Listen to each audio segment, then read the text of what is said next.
Welcome to Branching Out, Chai Mitzvah's unique Tu B'Shvat celebration.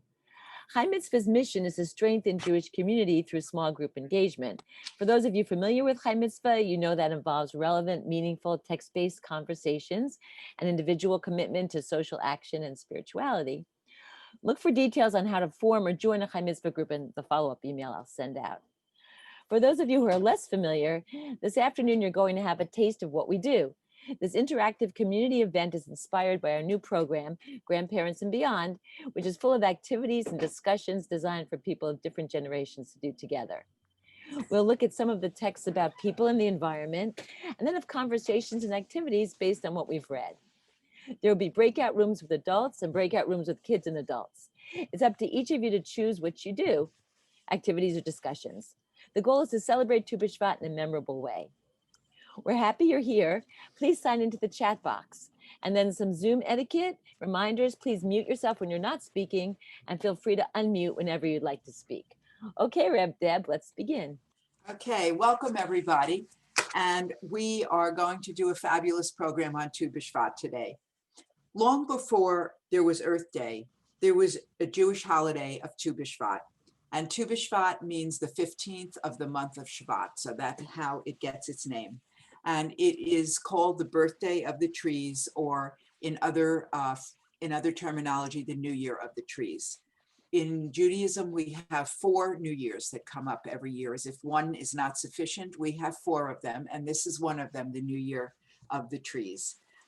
We celebrate Tu B'Shvat when most of the winter rains have passed in Israel, and the sap is beginning to rise in the trees, which is so interesting because here in North America, when we celebrate this, it's the dead of winter and everything is completely frozen.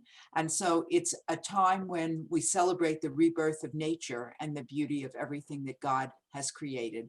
And it's a time to think about our relationship with the earth and every living thing on it. I think it's actually nice that in North America we do this. Usually when I was doing this in Hebrew school, we would give our students things planted in little containers, and the seeds, they would put the seeds in and take them home and watch them sprout over the weeks to come so that they could transplant them into the ground as the weather got better and the ground unfroze. So it's a good hearkening toward the hope that spring is just sort of around the corner.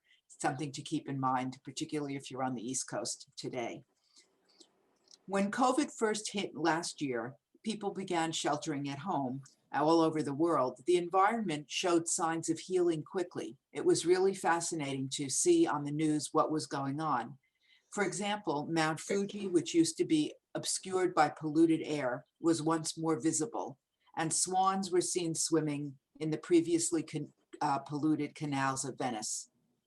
You might remember some other examples of environmental healing. And if so, feel free to type them in the chat box as we go forward. I know for myself, just sitting out in my backyard last spring and summer when it was warm enough to be out, I would look up at the sky and it was so completely clear and so unpolluted. And I would see animals that I would never see outside where I lived, because I live near, an urban area, just walking in my backyard, fox and deer and all kinds of animals that typically don't show up where I live. Something to consider in our discussion going forward about yourself and your own relationship with the environment. What are some ways that you engage with the environment every day? And how do you show that you care for the environment? If anyone has something that they would like to contribute, a brief contribution, please raise your hand and we can take some quick comments before we go on. Howard, just unmute. A couple of years ago, we started composting all our kitchen waste. Oh, nice. All the organic matter. And it's astonishing how much there is. We eat mostly a vegetarian diet here. And the amount of, cuttings from broccoli or cauliflower, the scrapings from carrots, the cores of peppers, all of these things add up to a huge bucket of organic matter every couple of days. And I live in a rural area, so I just basically throw it in the backyard on a leaf pile that I've set up with some leaves that I rake in the fall and with branches and sticks and twigs and whatnot. And it disappears. It just Yeah. Thank you. magically, That's a great way magically. to engage with the environment. Do other people have anything that they would like to contribute? Jennifer, I see you down there. Hey, I everyone. see half of you. I think there are two of you in the Yeah, screen. yeah, yeah. There's a little guy eating his snacks. We started gardening. We spent more time noticing and watering and caring for our garden. It Awesome. was lovely. It was lovely. Thank you. Others, anybody else interacting with the environment on a daily basis? People are out walking? Yes? I saw No? Joy has her hand up. Oh, I don't know if recycling counts because there've been such debate about whether or not it works, but Yeah. I've been recycling. So that's certainly a positive step. Others, anybody before we go on? I see Harriet? Harriet, yeah. Well, we have been doing the kitchen compost completely. We recycle everything. I try never to throw anything away. I've got to donate it or do something with it. And also, I guess the other thing is we have 2 bird feeders, and we have a little pond in our backyard, and the birds come and take bird baths. So I figured that's associating with that.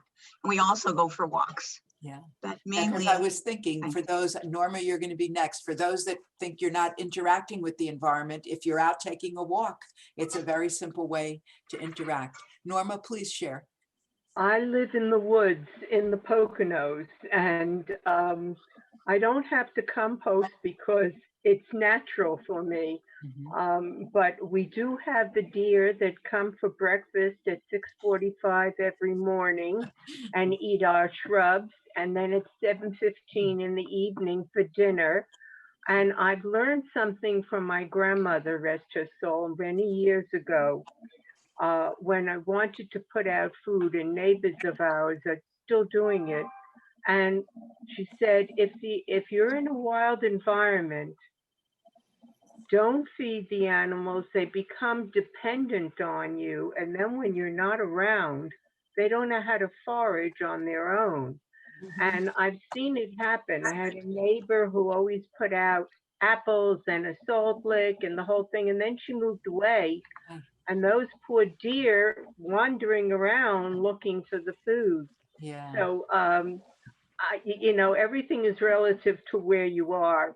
And I just wanted to say one other thing. We were in Israel during the first Intifada on Tu B'Shvat, and we went to visit a nursery for developmentally delayed children in Sfat, right on the Gaza border.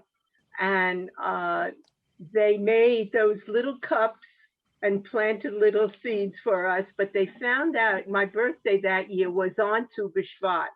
And so here I was serenaded in Hebrew, singing happy birthday with a little container that unfortunately I couldn't bring back to the States. They wouldn't let me bring it back in, but it was quite an experience.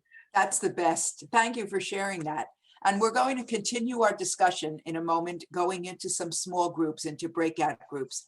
And Nina, I'd like, if you wouldn't mind explaining how logistically this is going to work. Okay, so we're going to look at a text that's going to spark our conversation. And then afterwards, we're going to have some questions to discuss or some games to play, depending on whether you're an older person or a younger person. A younger person at heart can do the games. You'll see in your chat box when we go to the breakout rooms, both the questions that we're discussing and the ideas for the games. And you choose what you want to do and you'll do it with your breakout room. We've attempted very much to put kids together so that we can have some good times together. And again, you choose what is most meaningful for you. And if we can look at text 1, that would be great. We're going to put up a screen share in a second. And this is a very lovely screen share by Rabbi Arthur Waskow. Rabbi Arthur Waskow is located in Philadelphia. He is the executive director of the Shalom Center. He is a Jewish renewal rabbi, which is the same as me. So I know him, and he is an awesome teacher and environmentalist. And he says, we breathe and the trees breathe. We breathe in what the trees breathe out. So we breathe each other into existence, and the breath goes in a cycle. And this actually comes from a much longer prayer that's in the Siddur that my community uses. And it's a lovely prayer about breathing and the coexistence of the trees and people. So we'll take you into a chat room in a moment, and the questions will appear in the chat. And the questions will ask you, Participate if you want, John. how do your actions affect the world around you, both in the environment or in a more local community? And what does this text teach us about cause and effect, both in nature and in our actions? And we also have activities, and you'll see those posted in the chat when you go into your chat rooms. Yes, so as you see here, we have both the adult and the kid activities. I'm going to put you in your chat room, in your breakout rooms. If anybody has joined later or is not with who they need to be with, just let me know. And we'll see you in 10 minutes. I hope everyone enjoyed their breakout room, though.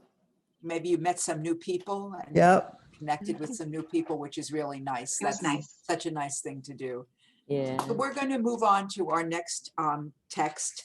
And this is a very interesting one that we have coming up. We know that there are two versions of creation that are told in the book of Genesis. In Genesis 1 and in Genesis 2. We actually have two creation stories. And in Genesis chapter 1, they each give a little bit of a different spin. Each telling seems to portray a slightly different relationship between humanity and the earth. And as you read the text, we're going to put them up in a second, you'll note the different wording that appears to describe the relationship between people and the environment. So if we can put those up. Hold on. Sorry. Oh, let's look at this beautiful, oh, we're doing this. Hold on. Sorry. Have a little bit of local local Great. color, yeah. Statue of Liberty in the background, just to get you ready for environmental interaction. Here we go. Okay, And sorry about here we that. Here we are. That's the first one. And here we go. Yeah. Next one. Okay. Text 1. And God said, let us make man in our image, after our likeness. They shall rule the fish of the sea, the birds of the sky, the cattle, the whole earth, and all the creeping things that creep upon the earth. Text 2 says the eternal God took the man and placed him in the Garden of Eden to till it and to tend it. So there are two very clear distinctions between the language used between Genesis 1 and Genesis 2. In Genesis 1, they are ruling, and in Genesis 2, they're tilling and tending. So just so that you can focus on that and take a look at that. The two texts really present two different ideas about the relationship between humanity and the environment. First, we have ruling over or subduing the environment and the creatures that are in it. And the second presents a model of caring for and protecting the environment. So in the second text, the Hebrew language, which we don't have here on screen, but it talks about being a shomer. So, and that language to be a guardian, that language really relates to the language of the commandment that we have for Shabbat each week, to guard and protect the Sabbath, that is what we are tasked to do. And so this might impact your environment ideas in terms of how you see the environment, how you relate to the environment.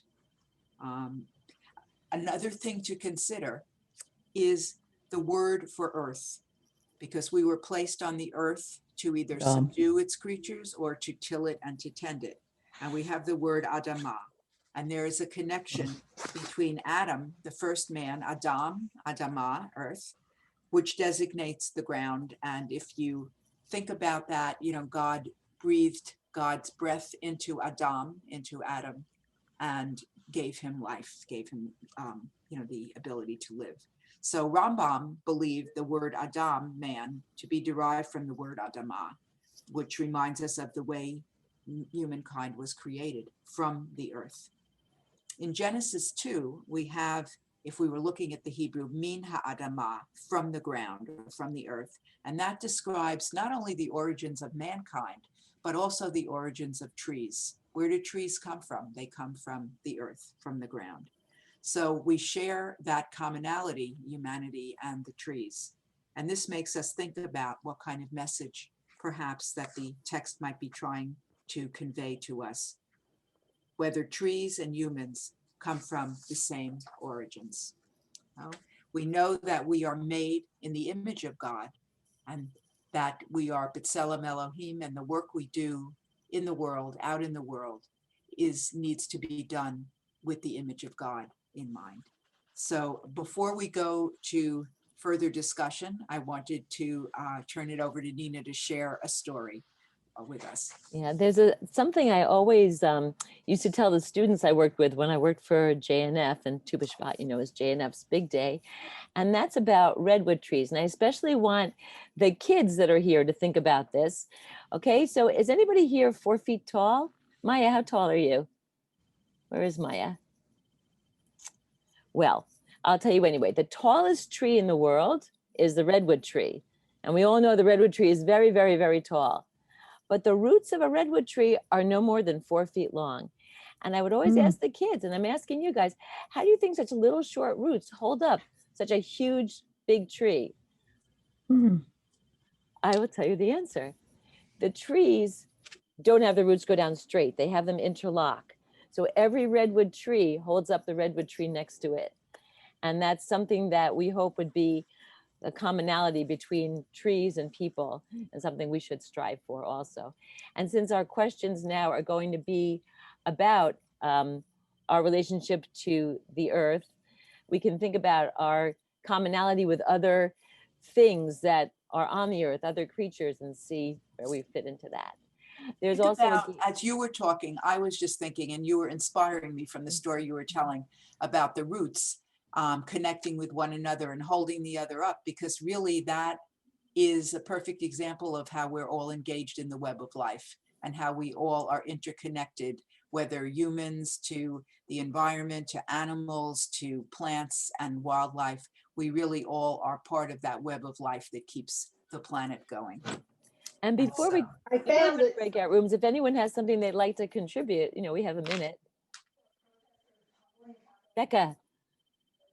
So I was thinking again about the relationship between the two texts, and I don't really feel like there's a contradiction between ruling over the world of nature and tilling and tending to it. I feel like it's an instruction on how to rule, and how to be an effective ruler of nature is by tilling and tending and by being patient,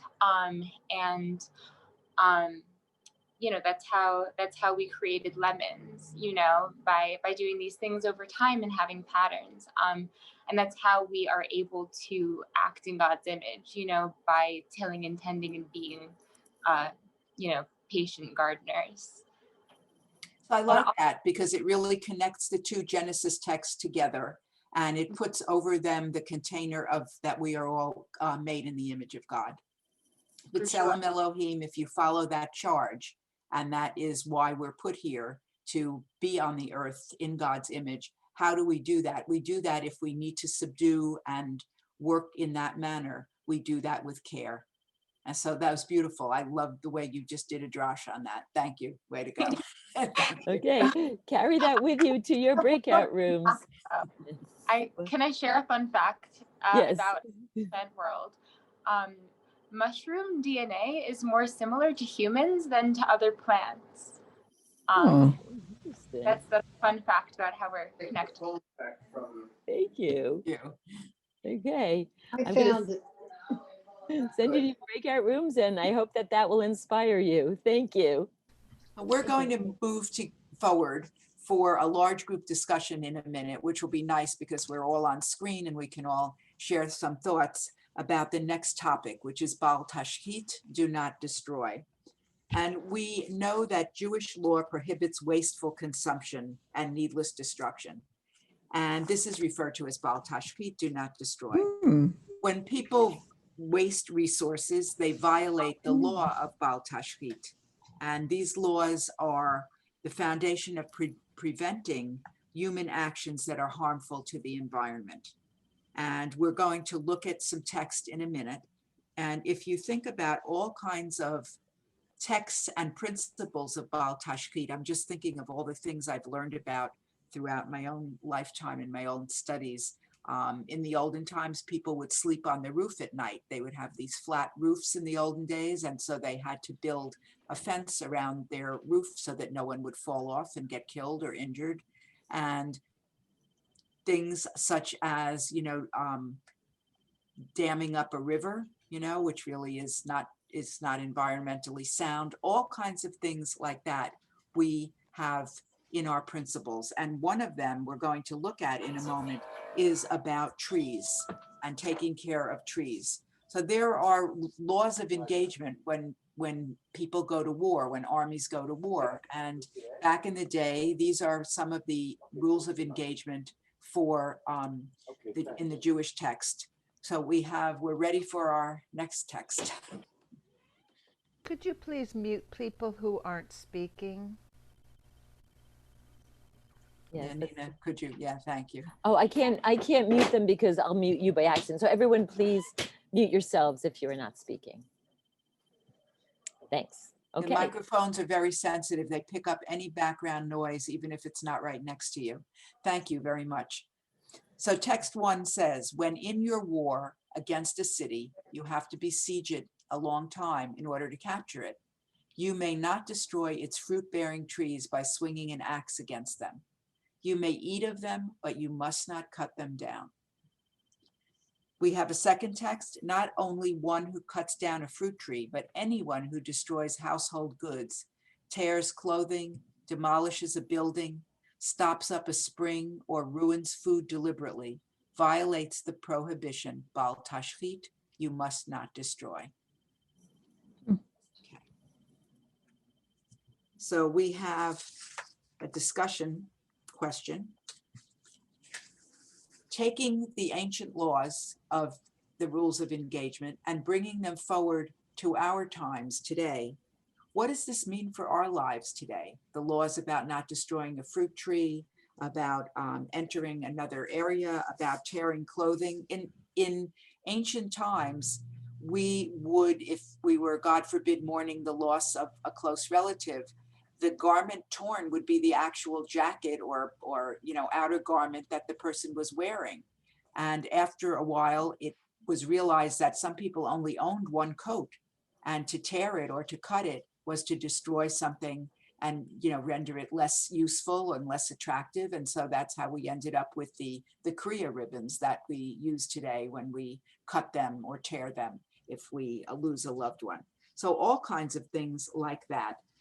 Having a tannery in your town and not having, there were laws against how close a tannery could be to the residential area of a town because tanneries had a terrible odor and they were not safe, for people's health, all kinds of things like this. Mm-hmm. And so what does this mean for our lives today? We wonder if anyone has any thoughts to share. I do. I'd like to speak on that. Hi, everybody. My name is Bamaya. I'm coming in from San Diego. So there's many things about what you said. So in Deuteronomy, when it talks about not clearing trees in land for war, this has come up a lot even before Tu B'Shvat, and it's been very informative for me. My father was a Marine who passed from cancer from Agent Orange, which was a defoliant. And what that means is that for the kiddos on, they used a chemical made by a big company to get rid of all the trees so that the enemy couldn't hide in those trees. And so way back, so my dad was an old guy, but not as old as God, right? And so way back in the Bible days, he told everybody, don't cut down trees to get to your enemy in a war. But we were doing that in like the 1970s, which seems like a long time ago, but not so much, right? So we weren't listening, and that makes people have consequences today. And I find that very sad. Thank you for that. That's really a meaningful sharing and so relevant. Thank you very much. Others, anybody else think of ways in which we relate to the environment and take some of these things into account today? Ellen had her hand up. I think that's interesting. that even if you're waging a war against somebody who's your enemy, you think of them as a human being, which oftentimes we don't. We make them into unhuman. And so when the war is over, people are still going to need to eat. And that's why you don't destroy the fruit trees, because it takes a long time for a tree to bear fruit that you can eat. Where you can cut down wheat, it'll grow back. You can plow it again. And I think during the Vietnam War with Agent Orange, nobody knew what the effect was. They knew that it would save lives if some of the American soldiers weren't getting shot by people hiding in the bushes. Yeah. It took a while. And I think that's what happens is things happen and we don't know what the results are going to be. You know, you do this, down the road, something changes. And so I remember as soon as it came out that Agent Orange was deadly and caused a lot of problems. It still took a while for it to stop being used, but it made sense at the beginning because, you know, you don't know what it is. Exactly. So, but nothing should be used if you don't know what it is. The consequences. Thank you. And Ellen, you had your hand up before as well. Yeah, I was just saying it also relates to the protesters we had this summer that became belligerent and damaged houses and businesses. And it's the same idea because they were taking the livelihoods away from people. Yeah.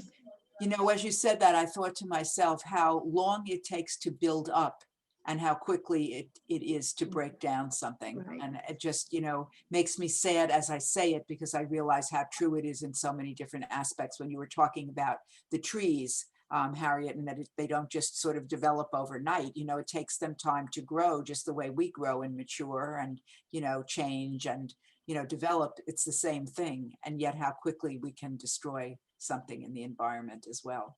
Other comments? Would anybody like to add anything about relationship with the environment and things you see going on around you? I see two more hands up. I'm not sure how to say your name. How do you say Baimia? Maya, that was me from before. Oh. Yeah, I guess the only thing that I would add was the interesting thing the rabbi mentioned about tanneries not being near towns. And then we look at like the devastation that's happening to people like in Flint, Michigan here in the US. Right. Where, we've like poisoned drinking water with stuff that we knew was bad, like lead. Yeah. And that was allowed to go on simply because some people are considered less worthy of life than others. But I don't think the Torah thinks that way. Yeah. And you know, as you were talking, I just was thinking how when I lived in my big house, I'm now downsized, but we would have the lawn service come. And, you know, they wouldn't care that the windows of our house were open. Sometimes we weren't home and they would just be vicariously spraying whatever pesticides they wanted to spray in our trees, and the wind was blowing it into the windows. And we had quite a discussion with them years back and told them if they came and rang the bell and no one answered, they were not permitted to spray. And eventually we just stopped it completely because we just didn't want that. But that made me think of your last comment made me think of that. Nina, someone else had there? I see Audrey. Yeah. I see Audrey Myers. I like what Harriet also said. She talked about the fact that we don't respect people or show that there are also people, because I can have a different opinion than you, and I might not like you very much, but I can still treat you as a human being. And I think what's lacking is respect, even for our, like, we're created in God's image, but God also, the trees are part of his creation. And when we lose respect for that part of the creation, which is also is placed there to aid us and to help us. And so everything comes back and blesses each other. When we bless the trees, we're blessed by them. And so when we curse them, it's just, I think it's a cycle, and when we have a cycle of disrespect, then we have curses that come, and so we need to keep respectful and have a spirit of love, and we might not understand everybody, but we could still respect them. So I love what Harriet said. Thank you very much for that, because I think when we curse something, and I say that in, quotes because it's a different way of doing it, there are consequences. Just the way when we bless something, there are consequences. I noticed a few hands up. I know Zoe had her hand up before. Can you hear me? Yes, yes. I wanted to just support what Bamia, I think, was the one who mentioned the water situation in Flint. Yeah. I'm tuning in from Ann Arbor, Michigan, and we certainly saw very clearly what occurred in Flint. And people there still cannot feel comfortable. They do not trust the water, even where the pipes have been replaced. There has been such a loss of trust, rightfully so, I think. And, so that in these situations where there has been, I think they're calling it environmental injustice, as part of this, there has to be a restoration of trust. There have to be real progress needs to be made. Real things need to happen in order for there to be justice and therefore peace. We can't just paper things over or say it was a long time ago or something. There really has to be action that leads to justice, that then leads to peace. Thank you, Zoe. You made me think of, how do we make reparations to the planet? Really, because for a long history of abuse and violation of power, misusing our power over, how do we make reparations for that? So we're going to pause at this time for, I saw Nina picking up her candle. We would like to wrap up. I'm noticing the time and want to be respectful of that. And wanted to invite everyone who might have brought a candle with them to get ready to light your candle and to join us in a bracha. Do we have to display the bracha, or shall I just do it without? I can display, but before I do, I have to actually go get my candle lighter. Never mind, it's good. Okay. For a second, I thought it was gone, but it is not. I would like to show you my candlestick, which is a creature. It is a frog. Usually we use this on Passover, but I think it's appropriate for today as well. I love that. I'm going to share with you.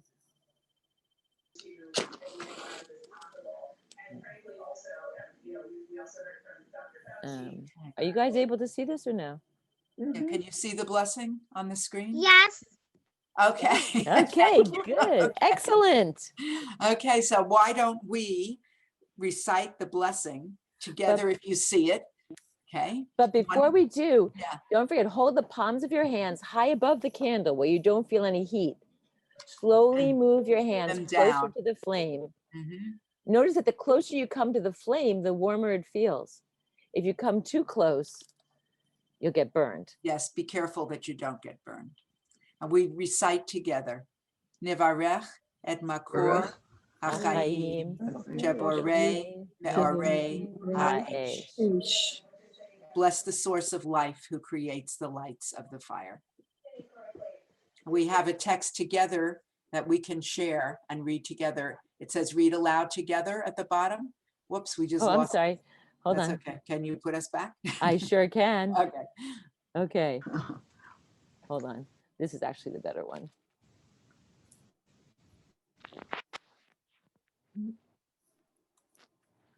There we go. Hopefully everyone can see that, the English, where it says the light of the candle. Please join me.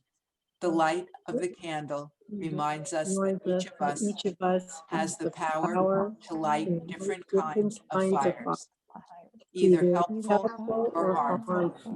As our Tu B'Shvat celebration ends, and we look at the light of the candle, we promise that our actions will be for Tikkun Olam, the care and repair of nature and the world.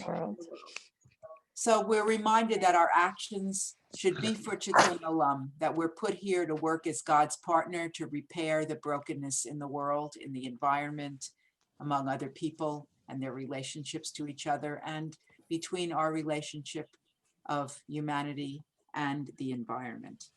So I hope that you've enjoyed our time together, and that you're looking forward to the spring here in the US with a renewal of our trees and our plants.